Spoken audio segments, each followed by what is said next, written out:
First ever factory outlet, Chandanagar, Mukunda Jewelers, opening soon. No making charges.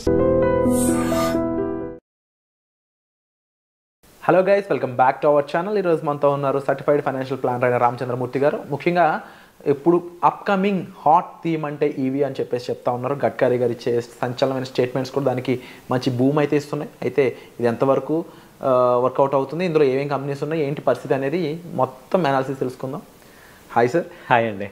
Sir, right now Nitin Gadkari గారు ఈవీకి సంబంధించి ఎందుకో తెలియని పుష్ అంతా ఇస్తున్నారు. అవునండి. కంప్లీట్గా నెక్స్ట్ ఇండియా అంటే ఈవీ అంటే ఇండియా అన్న విధంగా కూడా స్టేట్మెంట్స్ ఇస్తున్నారు ఆయన. అండ్ కాకపోతే ఆ థీమ్ హాట్ అవుతుంది అని అనిపించే లోపే అందులో ఎక్కడో ప్రోస్తో పాటు కాన్స్ కూడా ఉంటాయి కదా. అవునండి. అందులో రిలేటబుల్ సెక్టర్స్ ఇంకేమున్నాయి, రిలేటబుల్ కంపెనీస్ ఏముంటాయి, ఓవరాల్ దాన్ని అనాలిసిస్ చెప్తారా? చెప్తానండి. యాక్చువల్గా ఏంటంటే వీళ్ళు గవర్నమెంట్ ఈసారి ఏం చేస్తుందంటే ఈ ట్రేడ్ డెఫిసిట్ ఎక్కువైపోతుంది. ఆయిల్ గోల్డ్ మీద మనకి మేజర్ ట్రేడ్ డెఫిసిట్ ఉంది. ఇప్పుడు ఈ కోవిడ్ తర్వాత అన్ని కంట్రీస్ చూసుకుంటే ఎక్కువగా ఏమైపోయాయంటే ఈ ట్రేడ్ డెఫిసిట్ అంటే ఈ ఎక్స్పోర్ట్స్ కన్నా ఇంపోర్ట్స్ ఎక్కువ తీసుకోవటం వల్ల ఆ గ్యాప్ పెరుగుతుంది. ఆ గ్యాప్ని ఎలా చేయాలి అని ఆలోచించడంతో మొత్తం ఆల్ కంట్రీస్ అన్నీ కూడా ఈ యొక్క ఫ్యూయల్ మీద నుంచి వేరే ఆల్టర్నేట్కి వెళ్దామని చూస్తున్నారు. అందులో మేజర్గా చూసేది ఇండియా మెయిన్ ఫోకస్ పెట్టుకుని ఇండియా. అలాగే ఇండియన్ గవర్నమెంట్ కూడా కంప్లీట్గా ఎక్కువగా దీని మీద ఫోకస్ చేసి ఈ ఫ్యూయల్ని కొంచెం ఆల్టర్నేటివ్గా తీసుకురావాలి అనేది తీసుకొచ్చింది. వాటిల్లో భాగంగా ఏంటంటే ఫస్ట్ ఈ బయోడీజిల్ కానీ బయోఫ్యూయల్ కానీ తర్వాత ఆల్టర్నేటివ్ ఫ్యూయల్స్ హైడ్రోజన్ ఫ్యూయల్ ఎలా తీసుకురావాలి, అలాగే ఇలా ఆల్టర్నేటివ్స్ ఫస్ట్ చూస్తున్నారు. తర్వాత ఏంటంటే వెహికల్స్లో కూడా ఈ ఎలక్ట్రానిక్ వెహికల్స్ ఈవీని తీసుకురావటం వల్ల ఈ ఫ్యూయల్ కన్జంప్షన్ మేజర్గా తగ్గిద్దామని చూస్తున్నారు. ఇప్పుడు రీసెంట్గా 2 days బ్యాక్ గడ్కరీ గారు స్టేట్మెంట్ ఏం చెప్తున్నారంటే నెక్స్ట్ ఇప్పుడు ప్రజెంట్ ఈ సేల్స్లో ఆటోమొబైల్ సేల్స్లో ఈవీ వాటా 10% ఉంది. 20 లక్షల వెహికల్స్ అమ్మితే దాదాపు ఒక 8 lakhs 10% ఇవి ఉన్నాయి. ఇప్పుడు 2030కి వీళ్ళ టార్గెట్ ఏంటంటే ఈవీ కన్జంప్షన్ 30 to 40% వస్తుంది టోటల్ వెహికల్స్కి అనేది వీళ్ళు టార్గెట్ చేస్తున్నారు. ఆ రకంగా గవర్నమెంట్ ఎప్పుడైతే ఏ సెక్టర్ అయితే పుష్ చేస్తుందో అవి గ్యారంటీగా పైకి రావాల్సినవే. ఎందుకంటే ఆటోమేటిక్గా ఇప్పుడు మనం చూస్తుంటే 2 years back 3 years back electrical వెహికల్స్కి ఇప్పుడు మెయిన్ కంపెనీస్ కూడా మనం చూస్తే 2 wheelersలో టీవీఎస్ మోటార్ కానీ ఆ తర్వాత హీరో మోటార్ కానీ ఇవన్నీ ఎలక్ట్రికల్ వెహికల్స్ తీసుకొచ్చేసాయి. అంటే ఇవన్నీ బ్రాండెడ్ కంపెనీస్ కాబట్టి అందరం కూడా యాక్సెప్ట్ చేస్తున్నాం. కాబట్టి అదొక positive factor.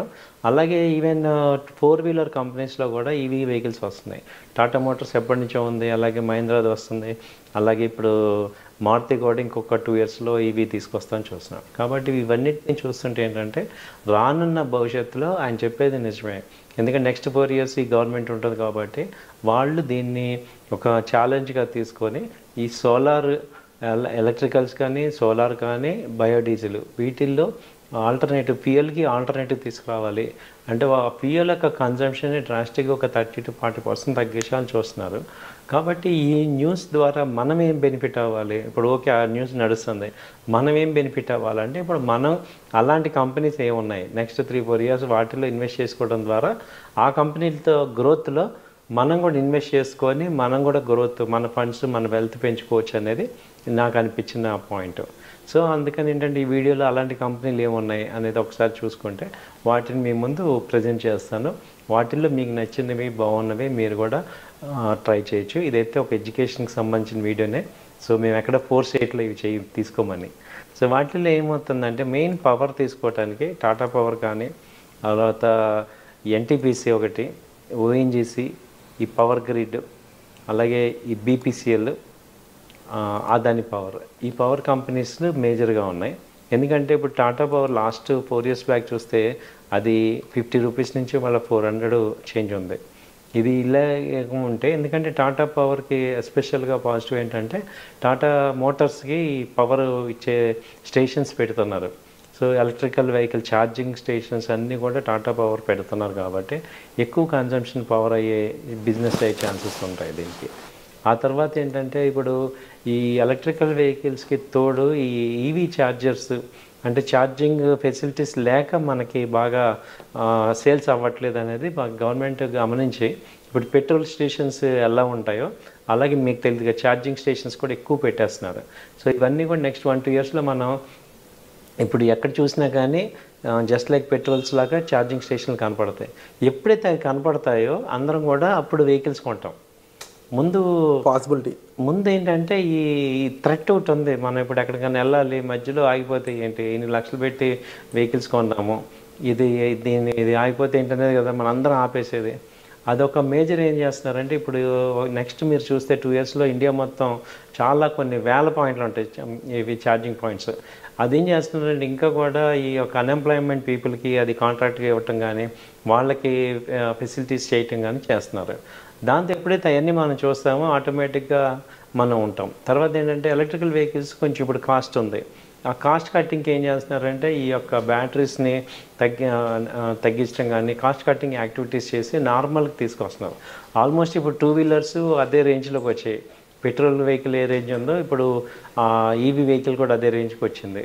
So next step ఏంటంటే ఈ 4 వీలర్స్ కూడా ఆ రేంజ్ కనుక వస్తే మనకి కాస్ట్ కట్టింగ్ బాగా అవుతుంది, సో కన్జంప్షన్ బాగా ఉంటుంది.